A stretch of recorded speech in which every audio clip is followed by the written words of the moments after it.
Still jamming away at these Mega Man titles. We could do it till the end of time. But let's say we stop for a while after 6, shall we? I don't want to just jump into every Mega Man known to man, you understand? Anyway, let's go. Dive Man!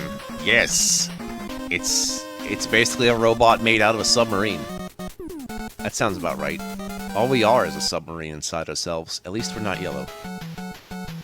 Dive Man, the premier underwater level of Mega Man 4. Obviously taking traits from Bubble Man, but also Tougher Men. A tougher Bubble Man. Bubble Man, not as dominant as Dive Man, perhaps, but hey, you know what? It's all in the personalities of life. Also in Dive Man stage, we're gonna get the other useful utility, the wire thing. Look at me use a lot more rings, that's nice. And the wire thing, you just kind of throw it up in the ceiling, and it makes you go up. How does that make that better than the rush jump? Well, that depends. If you need to go straight up, it's very useful. But if you need to make a horizontal jump, you may as well not even bother with the wire thing. So, like, start with the wire. If the wire doesn't work, use the jumpy thingy. That's how I view it. Giant whales! I've decided giant whales need to be taught a lesson. A lesson in time travel. Yep. Still gotta make this useful, yeah. Is there another one somewhere? Oh no, so much for freeing the whales. Look man, they're fake whales. And you know what? They're probably ironically powered by whale oil anyway, so screw them. Oh, we got the the diver metools. Or whatever you want to call them. I don't know what the standard name for those things are, ever. I just assume it was Metool this entire time. Some people call it Mets, or Metals, or Metalu. I don't know. I prefer calling it Metool, because if you just call it Metal, that's kind of boring for a name of a robot, considering all robots are, in a sense, metal. Unless you think they're, like, made of plastic. Because, you know, you don't want Magnet Man on those. We shall defeat Magnet Man with the plastic gun. Yes, this time I'm not getting so lucky on the energy tank, but hey, at least I know how to not accidentally touch the thing I don't want. That's the kind of skill that matters in this land. It's weird, like, we have this underwater area, and then we go up into the air a little bit, and then strike back down. But yeah, I imagine Dive Man is also important for archaeology, but unfortunately, Dive Man, when he tried to, the previous Dive Man tried to go see the Titanic, and then it imploded, so Dr. Cossack had to make an entirely new Dive Man, unbeknownst to all of us in the audience. I'm not gonna stop that joke for a little while, until it becomes not that interesting, but for a while it is, and I understand why. It's basically the irony of trying to investigate the Titanic and being doomed, just as doomed as the Titanic was. That's pretty much it. I don't think there's any kind of conspiracy to only show you that over other people dying. No, it was specifically chosen in the story due to how poetic it is in its actual occurrence. So, yeah. Eventually, when give me a few years and maybe I'll stop remembering it. But I doubt that now, so just don't remind me now, and I'll just, like, let it go away on its own. Don't pay too much attention to it, and maybe it'll not be a part of our lives, except for, like, other big events, like, say, 9/11 or something, because that's in the history books, and the history books are probably going to make me remember stuff.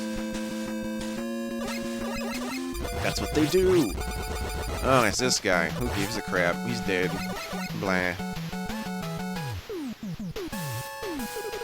Now I understand when people make custom stuff on like Mega Man Maker, why they shove so many enemies in there, because it's just like, man, Mega Man's a game about a lot of empty space. I'm like, yeah, I feel your pain, dude. I think that's what stops it from being too hard, is that I have a lot of space to practice all my things. Not to mention time. If I ever had a game over that prevented me from continuing the stage on, this whole project of doing any Mega Man game would pretty much be done before I ever started. And that's the case with some NES games, and we have to keep an eye on. It's not a case of Castlevania, so perhaps Castlevania series, like, at least for the first one. I don't even know what to do with the other ones except for 4. And, like, Metroidvanias have to kind of be in their own kind of process, right? But Mega Man stays true to himself. And he doesn't become some mighty number 9 or some shit like that. No way. That doesn't happen. That never happened. Although, maybe you'd want to see me play Mighty number 9. I'd actually be more likely to do that than you think. I don't hear anyone talking about that, though. Which means it's not really that controversial. I mean, the nature of it being made was, but the actual game itself, I mean, I don't know if it's bad. I don't think it is. Don't really know.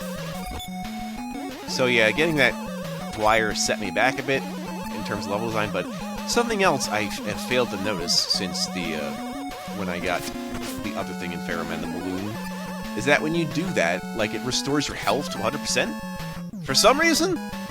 And I like that, but, huh?